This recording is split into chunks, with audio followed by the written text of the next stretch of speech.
Good evening all. ഇന്ന് ഞാൻ give away നറുക്കെടുപ്പിനായിട്ടാണ് വന്നത്.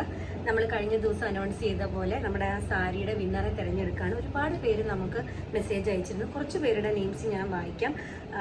അജിത, ആതിര, ആര്യ, ഡെയ്സി, ജിൻസി, ഉമ ആദി, അലോറ, അതുപോലെ രാഖി. ഇതിൽ നിന്ന് നമ്മൾ വിജയെ തിരഞ്ഞെടുക്കുകയാണ് കേട്ടോ. ലൈവായിട്ട് നമുക്കിപ്പം നോക്കാം ആരാണ് വിജയം. അതാ ലൈവായിട്ട് ഞാൻ വിജയെ തിരഞ്ഞെടുക്കുകയാണ് കേട്ടോ. ഭാഗ്യശാലി ആരാണെന്ന് നമുക്ക് നോക്കാം. ഉമ ആദി എന്ന് പറയുന്ന ഒരു അക്കൗണ്ടാണ് കേട്ടോ. അതാ ഉമ ആദി. ഇദ്ദേഹം എവിടെയുള്ള ആളാണെന്ന് അറിയില്ല. അദ്ദേഹത്തെ നമ്മൾ നേരിട്ട് കോൺടാക്ട് ചെയ്ത് നമ്മൾ പറഞ്ഞ ഗിഫ്റ്റ് അദ്ദേഹത്തിന് കൈമാറുന്നതായിരിക്കും. തുടർന്നും ഇതുപോലുള്ള ഗീവ് അവേകൾ ഉണ്ടാകും. എല്ലാവരുടെയും സപ്പോർട്ട് ഞങ്ങൾ പ്രതീക്ഷിക്കുന്നു. Thank you.